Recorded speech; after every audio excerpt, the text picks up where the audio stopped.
ठीक है। धर्म की जय हो, अधर्म का नाश हो, प्राणियों में सद्भावना हो, विश्व का कल्याण हो, गौ माता की सेवा हो और गो हत्या बंद हो। और जैसा कि आप जानते हैं, ये वाक्य जब आया गो हत्या बंद हो, तो महाराष्ट्र में गौ माता को राज्य माता का दर्जा यानी पदवी मिल चुकी है। और अब अगला विधान आदि जगतगुरु शंकराचार्य स्वामी श्री मुक्तेश्वरानंद जी महाराज सरस्वती जी 1008 की जो एक यात्रा चारों जगतगुरु शंकराचार्यों की सहमति से पूरे देश भर में गो प्रतिष्ठा आंदोलन को लेकर के हैं। और आज मुंबईकरों का सौभाग्य है, महाराष्ट्र का सौभाग्य है कि आज मैंने पहले बताया आपको एक ऐसा स्थान पावन पवित्र सलीला जहां आज 150 वर्ष माधोबाग अपनी यायावरी के, अपनी यात्रा के, अपने स्थापना के कह सकता हूं मैं, आज 150 वर्ष के कार्यकाल खंड में गुरुदेव जगतगुरु शंकराचार्य जी यहाँ पर पधारेंगे और अपने मुखारविंद से संकल्प, और संकल्प बहुत बड़ी चीज होती है। संकल्प यहाँ पर जैसा आप देखते हैं मुंबई के और महानगर की धरती पर एक ऐसा संकल्प जो गौ माता के लिए है, क्योंकि कहा जाता है कि मुंबई एक धार्मिक नगरी है, जितना धर्म होता है यहाँ अधर्म भी होता है, लेकिन उस अधर्म पर धर्म भारी है।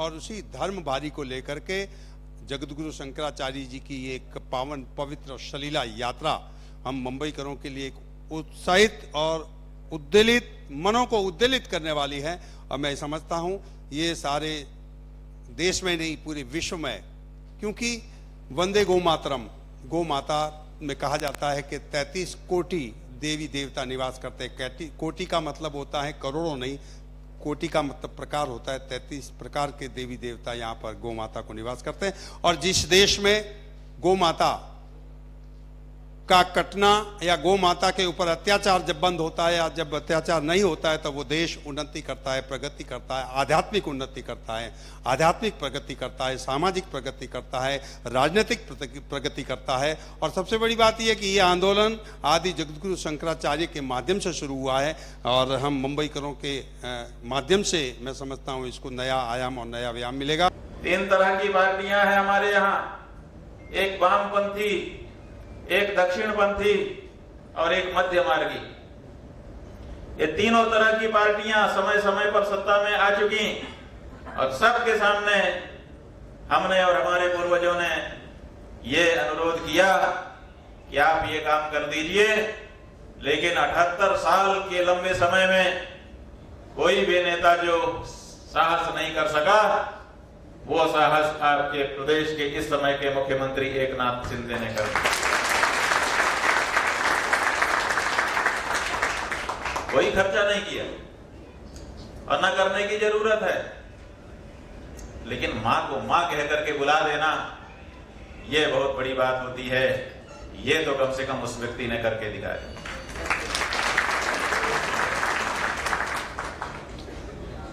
उसके कहने के पहले कोई हिम्मत नहीं कर पाया और अब उसके कर देने के बाद कोई हिम्मत नहीं कर पा रहा। हिंदू के पक्ष में खड़े होने में इस देश के नेताओं को शर्म आती है, संकोच होता है। यही सबसे बड़ी समस्या है और कोई समस्या नहीं। हिंदू बात कहना कठिन हो जाता है। संविधान का दुहाई देते हैं, संविधान की बार बार दुहाई देने पर हमने संविधान उठाया। पहले धर्म ग्रंथ पढ़े थे, धर्म ग्रंथ पढ़ने से गौ माता के प्रति मन में भक्ति जागी थी। फिर हमने संविधान उठाया, संविधान पढ़ना शुरू किया तो हमने देखा कि भारत को जब संविधान है, आप लोग भी पढ़िए, आपको गलत ढंग से व्याख्या करके बरगलाया गया है। भारत के संविधान में कहीं निरपेक्षता, धर्म निरपेक्षता शब्द नहीं है, पंथ निरपेक्षता शब्द है, वो भी मूल संविधान में नहीं है।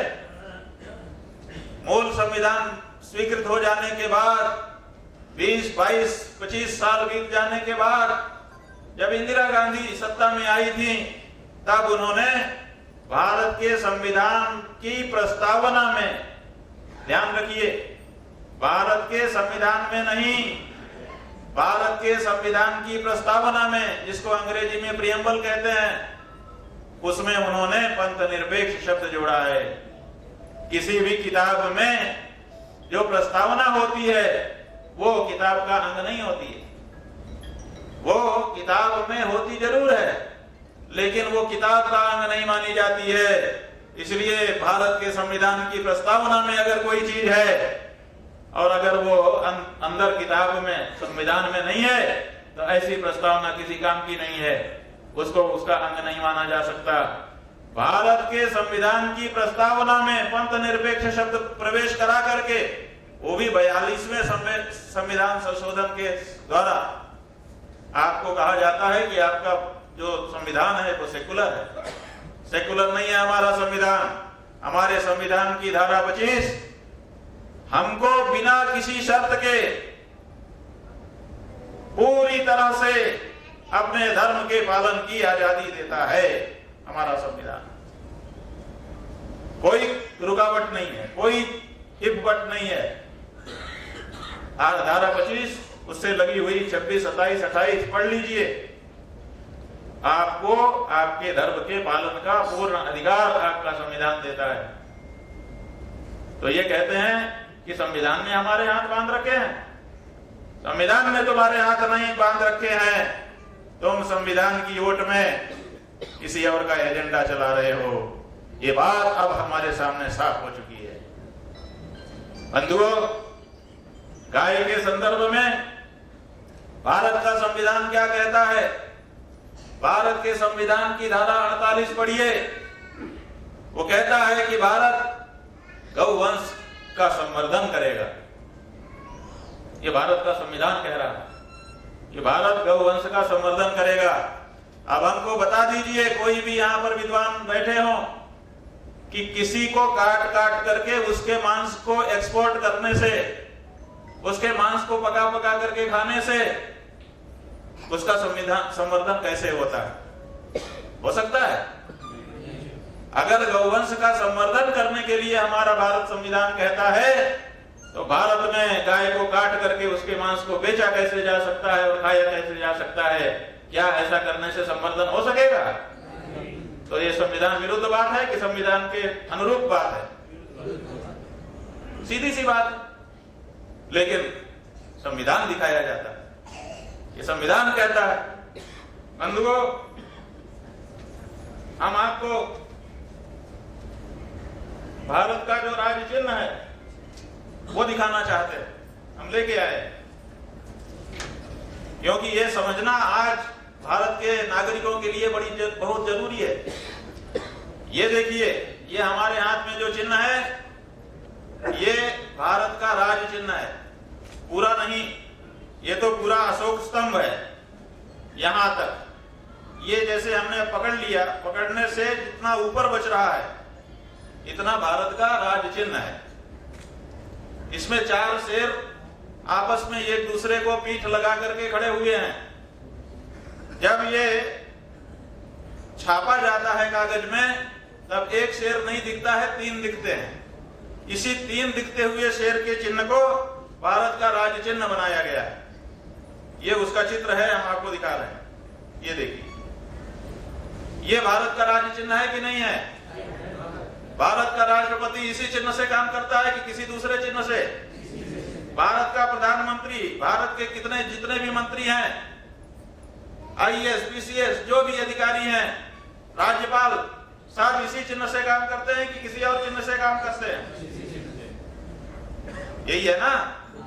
ये 3 शेर दिखाई दे रहे हैं। ये 3 शेर भारत के लोगों की व्याख्या के अनुसार भारत की कार्यपालिका, न्यायपालिका और विधायिका के प्रतीक है। यही 3 स्तंभ हैं जिनसे भारत देश चल रहा है। और इन तीनों का आधार क्या है, उसकी तरफ ध्यान आकृष्ट करना चाहेंगे।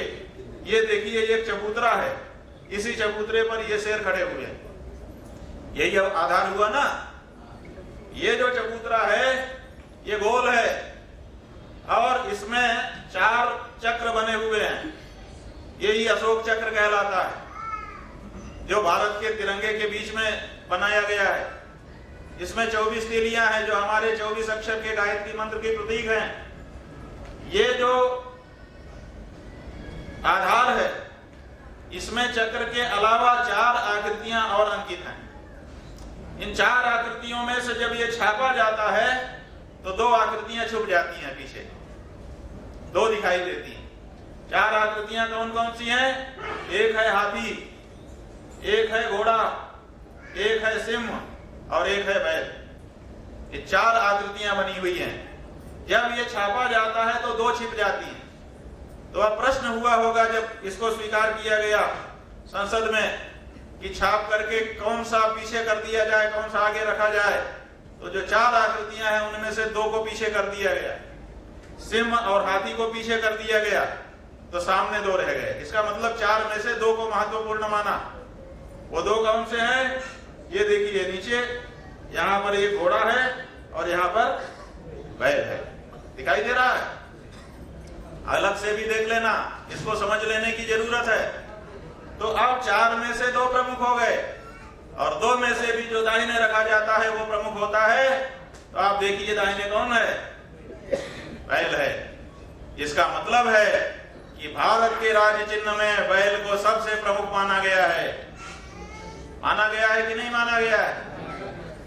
या हम अपने घर से लाए हैं कि आपके यहाँ संसद से स्वीकृत चिन्ह है?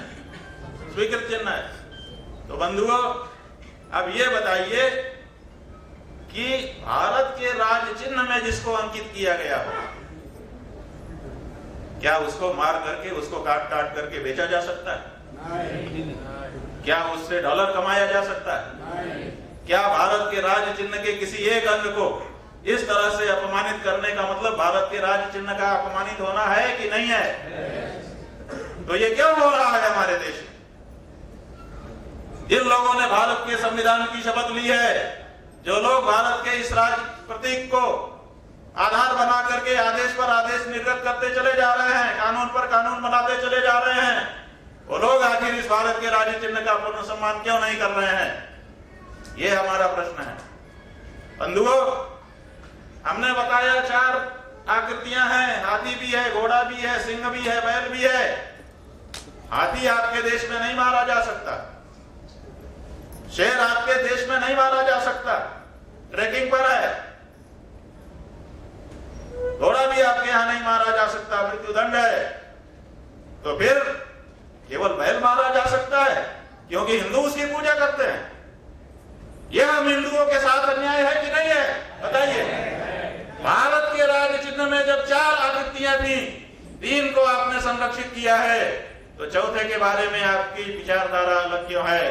क्या ये हम हिंदुओं के साथ, अब हिंदू का मतलब बहुसंख्यकों के साथ, आप हिंदू शब्द से मत सोचो, क्योंकि आप कहते हो कि हम हिंदू मुसलमान नहीं सोचते, मत सोचो, लेकिन भारत के नागरिक तो सोचते हो। और भारत के नागरिकों में बहुसंख्यक जो नागरिक हैं, उनकी बात सरकारों को माननी पड़ेगी।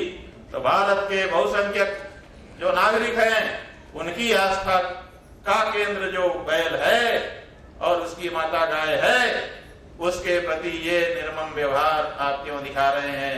यही हमारा भारत की सरकारों से, चाहे वो प्रदेश की सरकारें हों, चाहे देश की सरकारें हों, उनसे प्रश्न है। गलत प्रश्न है, सुधार दीजिए, और सही प्रश्न है तो उतनी ही तेजी के साथ खड़े हो जाइए। यही आपसे कहने के लिए हम आए हैं।